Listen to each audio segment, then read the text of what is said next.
Welcome, Steve O, to BFFs. What a weird setup we got here because Steve is actually in our studio and he's the only one. So you're actually like where we film it. And I'm sorry, what? The dog's so cute. What's the dog's name? This is Wendy from Peru. So you rescued the dog from Peru, right? I found her in the streets of Peru, and I made this video when I found her. I was filming, and I put together a video about how we fell in love, and I brought her home with me to America. And that video got more views than anything I have ever put on the internet. How many views did it get? Over 100 million. Wow. That's Can you imagine that video how was that awesome. made me feel?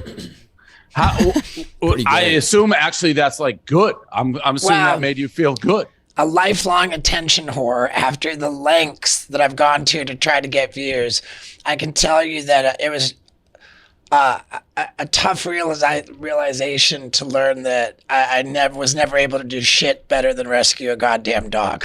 Well, look at Wendy's dogs are like cheat codes, and look at Wendy's face. Maybe that, like, I can't believe how well behaved she is. How long ago? How many years ago was this? It was it was August 17th of 2017. Okay. So about 5 years ago. I mean, everybody has a soft place for dogs, especially rescue dogs. So yeah. Was she always this well behaved? Pretty much. She's a mix. She's a Belgian Malinois Xanax mix. A what? Xanax? At first I was going through, I'm like, wait a minute, is Xanax like a type of dog? It's very chill. Yeah, she's just so fucking mellow. It's unbelievable. I love it. Well, thank you for coming on. Promoting the new book, A Hard Kick in the Nuts, What I've Learned from a Lifetime of Terrible Decisions. This will be out in a couple of weeks, but the book comes out today. So by the time this airs, available everywhere. Yeah. So you're doing the whole tour at Barstool? As I understand it, I think I'm doing BFFs and KFC. So is that the whole tour? Yeah, that's a good amount. I always wonder with guys like you who are doing these big, like whether it's a book tour, a movie tour, going to a lot of places. Do you have any idea like where you are or who you're talking to, or publicists just like, hey, this is next, this is next? Yeah, I always wonder that. Give yourself some credit, brother. Of course I know who I'm talking to and where I'm at right now. All right, I'll give it a little. I never know. It's like I know the media tours can be a lot. Well, I do appreciate that. Barstool is a big deal. And I'll tell you, I know a guy who will not ever stop dropping your name and my name for that matter, because it's this I bought my own tour bus. Candidly, it's a piece of shit RV, which I wrapped to make it look like it's a tour bus, but it's just nothing but problems the whole time. It's a fucking nightmare. And because it's a piece of shit RV that I own, there's not like a network of drivers for it. So we had to like search around to find somebody to hire a driver. And this one guy we landed on, his name is Frank, I will say no more, will not shut up about how he provided drivers for the Barstool tour bus, which I believe was also a piece of shit RV. That is one of the more factual statements. When you start going down the shitty tour bus like road, we have done that in every way possible through the years as we've grown. Can't really afford the nice tour buses we've had. I don't know if you're gonna say you had the same driver. Like we had one of the same drivers. His name was Tim. Real sweetheart, but he was unwilling to drive at night, which kind of... we had that guy. Imagine having a tour bus guy who wouldn't drive at night. Yeah, we've had that. We've had everything. Dude, that's like the worst of both worlds with that, because like, you know, any time that would otherwise be useful, you're driving. Whereas if the guy drives at night, you can just sort of sleep during the rough part, magically wake up where you're supposed to be and actually have some use of your day. Yeah, no, I remember that. We've had all sorts. I remember we had a tour bus one of the first times. The Super Bowl was in San Francisco, and the tour bus couldn't go up hills. I don't know if anybody is familiar with San Francisco.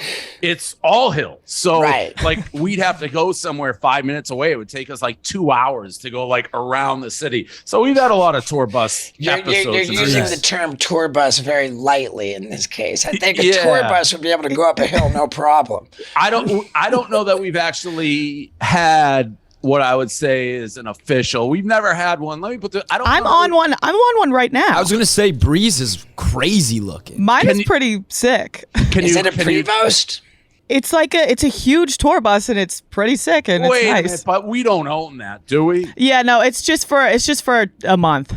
So I guess it's not official. The way it works in the world of tour buses is it's either a Prevost or it's a piece of shit RV.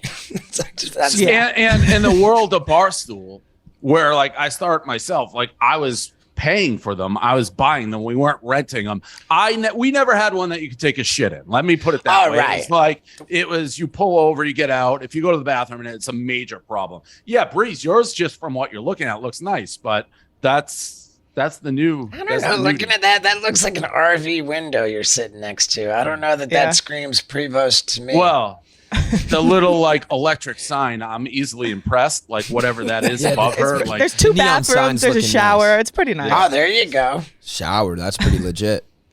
So, Steve-O, you've been in the public spot? Like I remember growing up watching Jackass and all that. You're pretty candid about being an attention whore, nearing 50. So kind of like my age, how do you still crave it as much to be like everyone talking about you? So you don't think that's ever going to go away? Yeah, I'm resigned to that being, I think this is in my DNA. I'm an attention whore through and through. So then are you evolving? Are you like on TikTok and shit? Yep. Are you huge on TikTok? Like, what's your TikTok? Not huge. Like, I would be considerably more prolific on TikTok if it wasn't such a fucking pussified platform. I mean, dude, they're so sensitive on there. Like, shit that's totally fine on Instagram, on Facebook, on YouTube. Like, TikTok is the one platform that's just like, nope, that's against our community guidelines. So I just don't give as much of a fuck about TikTok. Is it because you can't post like old clips from like the Jackass movies and stuff like that? Is that no? I mean, I posted one this morning that was filmed last week, and TikTok has me on permanent probation, where whenever I try to post something, it's unshareable. It doesn't show up. It's under review. Yeah. And the completely new clip I posted this morning did not survive the review process. And it's probably fair enough. Understandable why, because the clip was of me swinging on a swing set, which was mounted to a cube truck and driving over 50 miles an hour down the freeway in Los Angeles. So it makes sense.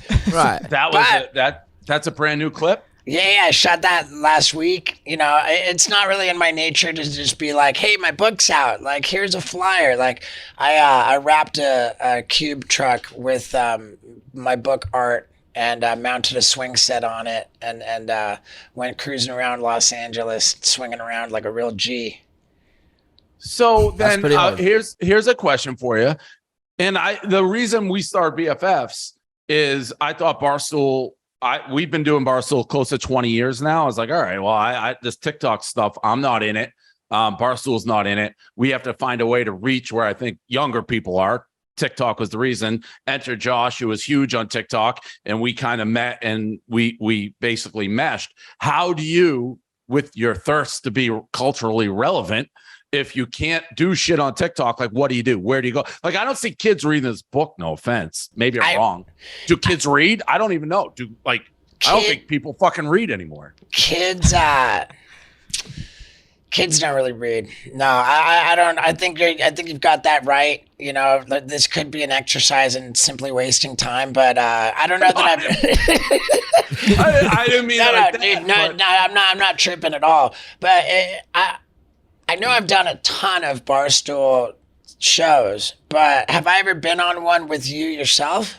No. There you go. And you know, so if nothing else, it's great to be on the show with you. I'm, you know, wildly impressed and much less concerned about whether or not kids are going to read my book than just that this approach to taking one successful thing and then just multiplying it. You know, like you've essentially got a network of shows and a bona fide empire of media, and that's the kind of shit that turns me on, man. You know, like our buddy at No Jumper has done the same thing. You know, like so many different people are doing this, and God, I curse myself because I've got this super talented editor, producer of content, but he's just so fucking lazy and unmotivated. If that guy was a hustler, I'd be like you. You actually sound exactly like me, because I probably say that about a lot of our employees. But honestly, the reason I asked that it was more, we're similar in ages, and I see similarities in the way you've described, like trying to stay relevant. Right. I don't know that I do it. Like, I've always said I do it for money. Like, I'm trying to, I just want to be as rich as fucking possible and make as much for Barstool. I don't know that I care about people knowing who I am, but it's the same thought process. Like, right. It's when people say to Barstool, and I think you guys have, in Josh's example, like, I think everybody, regardless of age, was going to see Jackass. I don't think that was like a 35 plus demo. Right. I don't think. I think I mean, we grew up watching it. Yeah. Jackass has effectively defied demographics, you know? Correct. And it makes sense that it should have, because even old ladies are going to slow down and create traffic so that they can get a good view of the carnage at the side of the road. And Jackass has just basically been about creating carnage on purpose. So, it's good. How are you? Are you still? I read all our sheets. Are you on great terms with all the Jackass people? Very much, man. So very much, and despite sort of the odds, you know, at this point, with everything that's happened with Bam and him suing Jackass and all the rest of it, I really have somehow become like the Switzerland of Jackass. You know, I have a great relationship with Bam. I spoke to him a couple nights ago. I've got a great relationship with Knoxville and the rest of the guys. And, you know, looking at Jackass as essentially a band, you know, like we're a band. And how many great bands have just gone on to hate each other, you know, break up, the quarrel over money, like whatever, and it's just amazing that Jackass the band has endured, despite me personally bringing to the table the precise energy that broke up all those great rock bands. You know, which and that energy being like you know, I came into this last movie. Particularly the contract negotiations, like just like a bull in a china shop. You know, I was like, dudes, fucking, it's been 10 years since the last movie, and I spent those 10 years hustling, like building myself up. So this time around, I'm not going for the same fucking deal, you know? And like, I had a big chip on my shoulder, kind of, because throughout the history of Jackass, I had always just found out what I was going to get and agreed to it. I never so much as countered an offer once. And I was kind of like pissed about that. I just felt like for this time I'm going to fight for a better deal. You know, I was trying to kind of do that to, you know, do that for the younger version of me that never stood up for himself. And my way of going about it was just plain fucking awful. You know? Did you end up getting what you felt you deserved in the end? No, not even. Not even. Not even close? Not even close, no. In hindsight, to the extent that the point I was making about all of the work I'd done to build myself up to establish, ancillary revenue streams, to the point that was valid. Like, I got way more out of this last movie, because of it. Because I had other revenue streams. Because I had so the level of the sea raises all ships or whatever. I got a lot of fucking ships, so I'm pretty stoked. What was that? The level of the sea raises all. A rising tide floats all ships. Yeah, something like that. Yeah. When the sea level rises, all the ships can rise. And I got a lot of ships. Together, yeah. What are you big on, aging and dying right now? Is that as you kind of midlife crisis? Aging and dying? No. That was I had a brain fart just before, but you said, I'm all about making money. I want to be as rich as fucking possible. And, for the first, however long, I was genuinely convinced that I would never live to be 30 years old. I just pictured myself just going out in a blaze of glory, just wasted and fun. I never expected to live. And then when I got sober in 2008, all of a sudden, it really fucking terrified me. I was like, oh, wait, hold on a second. Now I might actually only be halfway through my life. I felt like I was staring down the barrel of potentially many more decades and, in an inherently precarious career, having burned all of the bridges in it. Now I'm in this sober world, and I don't even know if I can continue to. I thought that my earnings potential, if it hadn't already fallen off a cliff, was teetering on the edge of one. Plus, I got sober in 2008, so all of everything that I had saved was not entirely wiped out, but more than half gone. And I was like, "Fuck, dude, I don't know how I'm gonna eat for the rest of my life, and I might live for a long, long time," and that was scary. So for the first time when I got sober, I became really interested in becoming a better businessman and being good about money. And it doesn't change the dynamic of being an attention whore. But before, all I ever wanted was just to be remembered forever. Now I want to make the most fucking money possible. Yeah, and I should qualify on my statement, what was I saying? When I started Barstool, I had all aliases. I didn't say who I was. I started, it's I hated my 9 to 5. I was cold calling. It's I couldn't imagine waking up every day and doing this. So it's I want to start my own thing. I never was planning on being a character in my thing. It was okay, let's start a business. And I've always looked at it.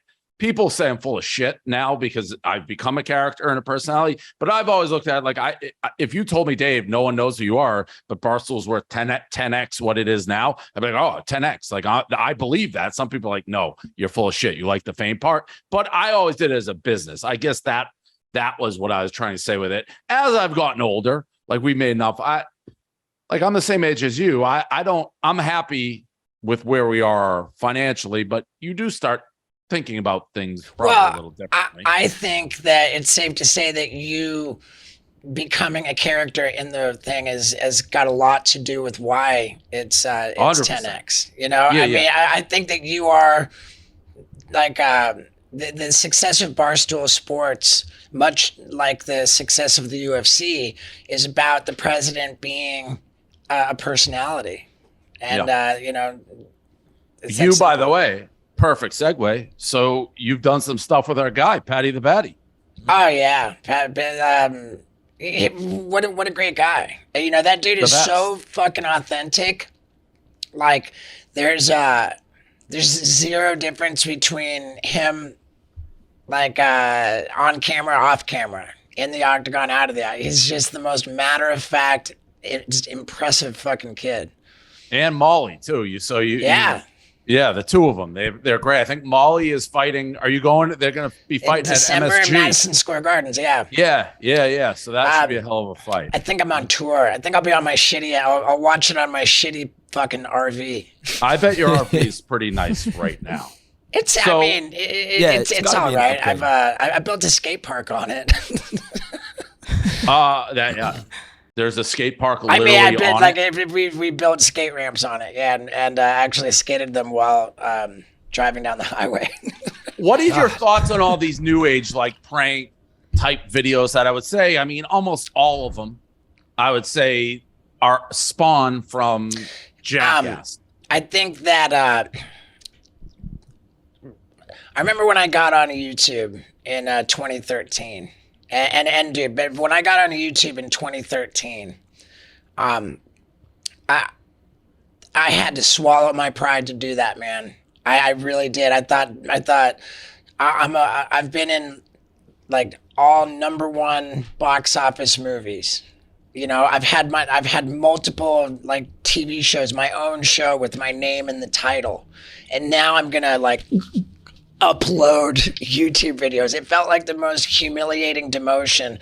I didn't see that there was any money in it, and fuck, it was the best thing I ever did. I just straight took control of my career, and I don't know what that has to do with the UFC, but Well, no, I didn't ask about the UFC. I asked about I said like all the new prank like oh yeah, of course, like Well, I would say like right. milk is Right. born from you guys to a okay, degree. thank you for putting me back on track, man. I don't do well in the mornings.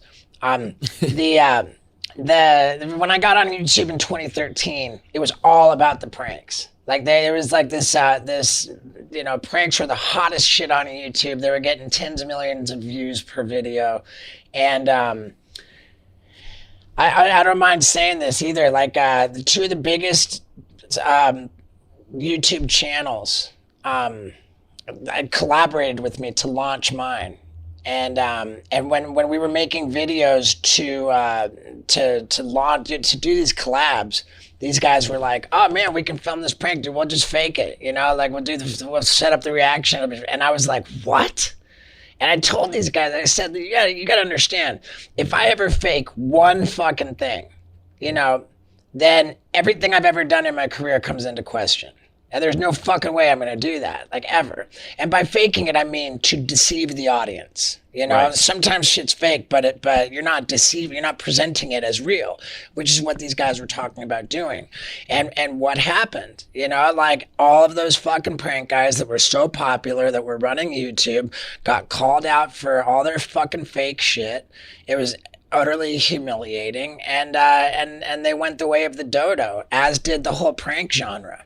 Now Nelk does pranks, and they've got integrity, and I think that's why they're killing it. But pranks aren't as big of a thing anymore, I don't think. Yeah. Question. Sex addiction. Sure. What exactly?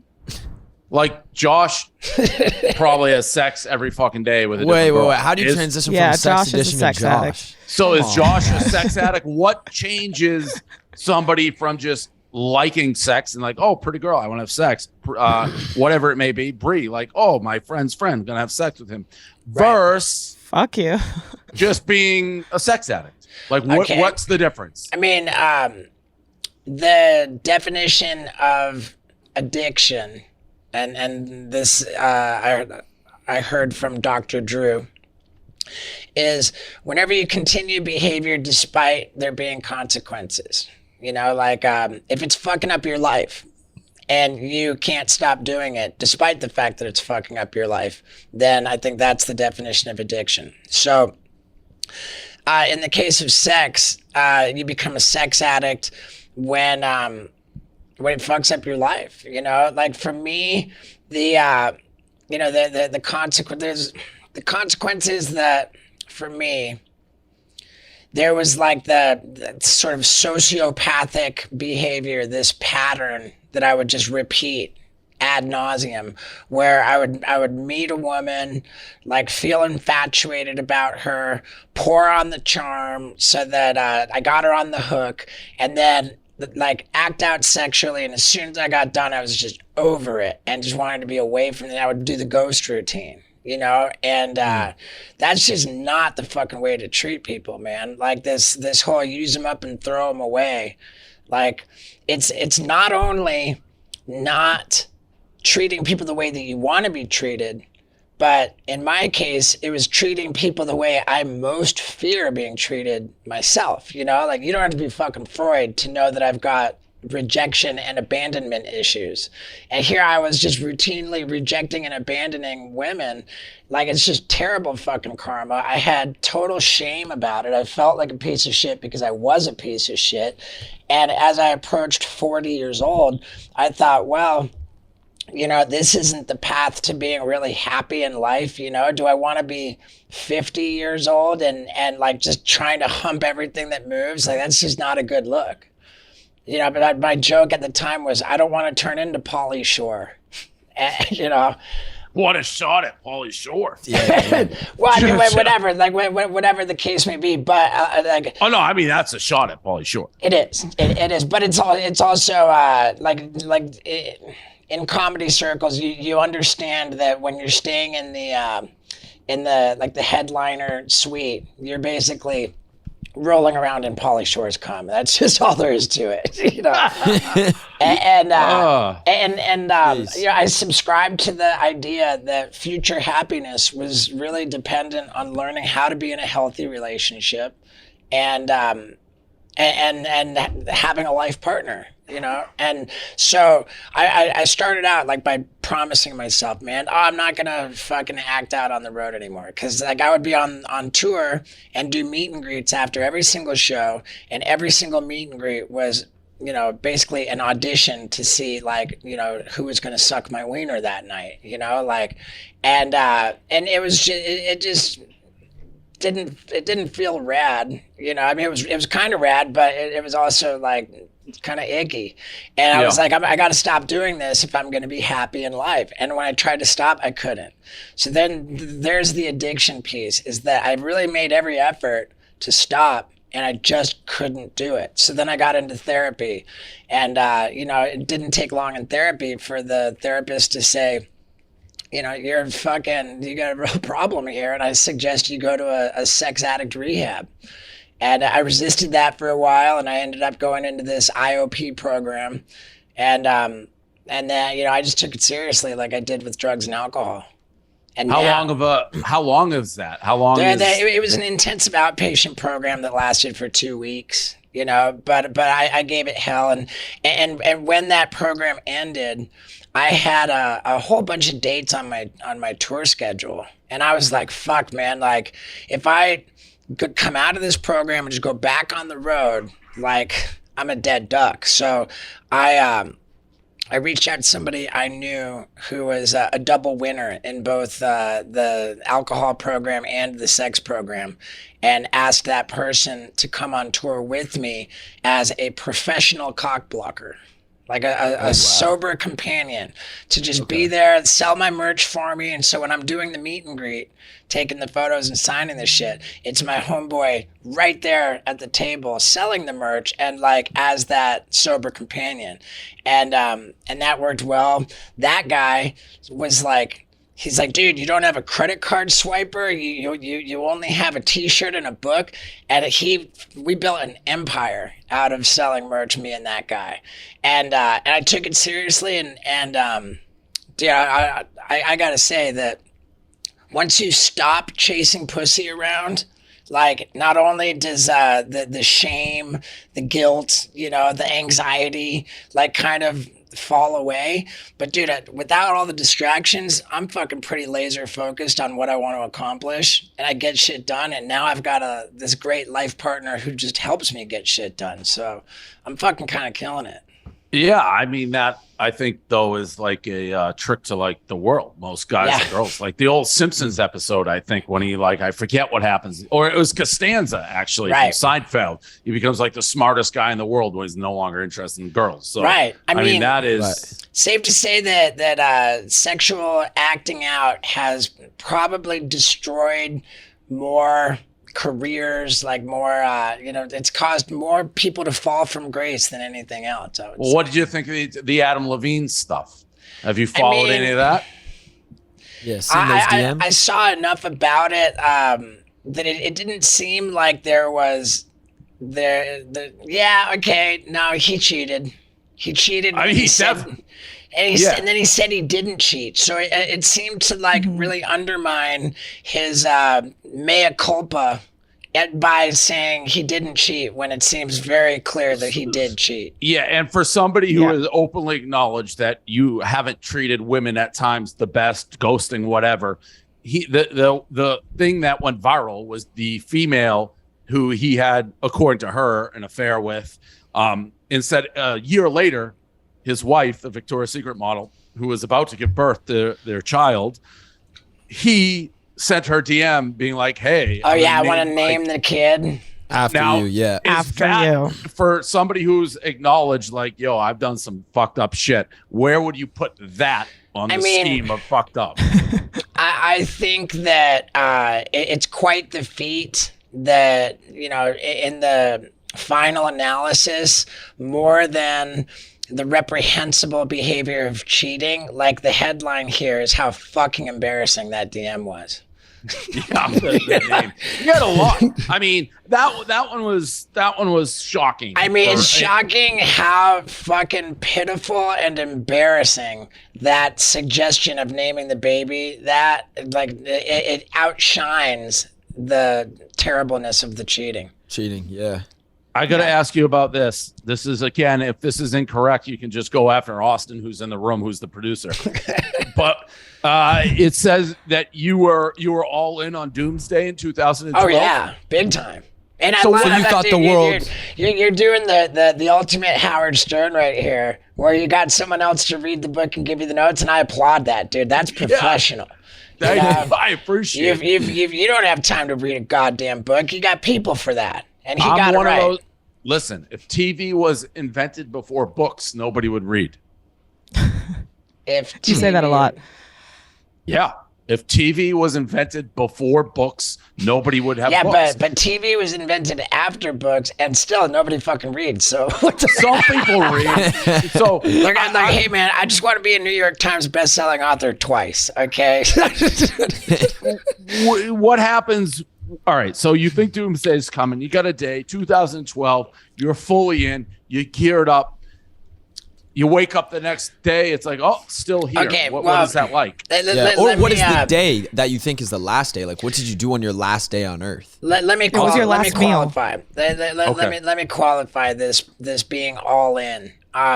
It started out when I was like still fucking, watching people walk around my apartment who were never actually there. Like I was hallucinating in a big way, man. It was like voices in my fucking head and I was out of my mind. And like the mere suggestion that like December, whatever the day was in 2012 was going to be the end of the world. Like that's all you had to say. You had me at, you had me at hello. Yeah, you had me at hello for sure. And embarrassingly, I was still pretty on board with that after I got sober. Now granted, like I had a lot of, like I was not okay for a good 9 months after I got sober. I was still fucking in pretty bad shape. And again, that was 2008. But as the time really came closer, like in the year of 2012, I was kind of past the idea that there was going to be like a formal end of the world on that day. And I had become a little bit more sophisticated in my doomsday philosophy that we were going to see the collapse of the dollar, which I think is still an inevitability. It's just a matter of time. We were going to see like a water crisis. We could have like natural disasters. Like I really like a Nostradamus type vague situation. Right. There's no timeline on it, but I started stockpiling water. I started buying gold, like physical gold coins, and flying to like go stash them in other places. Oh wow. Yep. Like I was pretty gnarly. I was pretty gnarly. So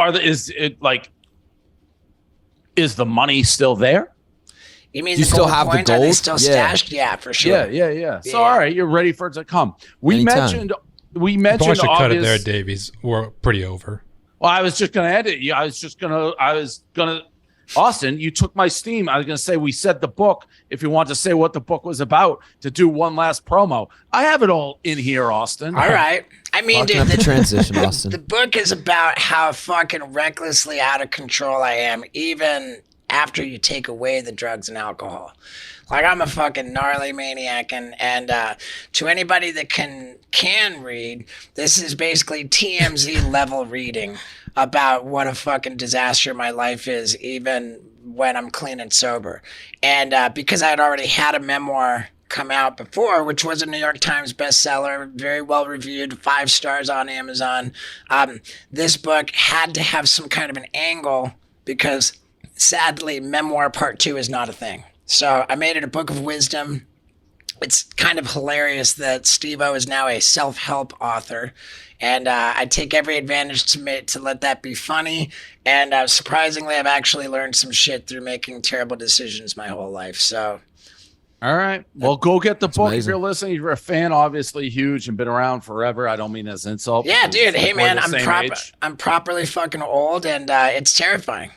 Yeah, I hear that. I feel that. Thank you for coming in. Nice to finally meet you. Yeah, likewise, man. Congrats on all the success, and Thank you. hope to see you at a UFC fight soon.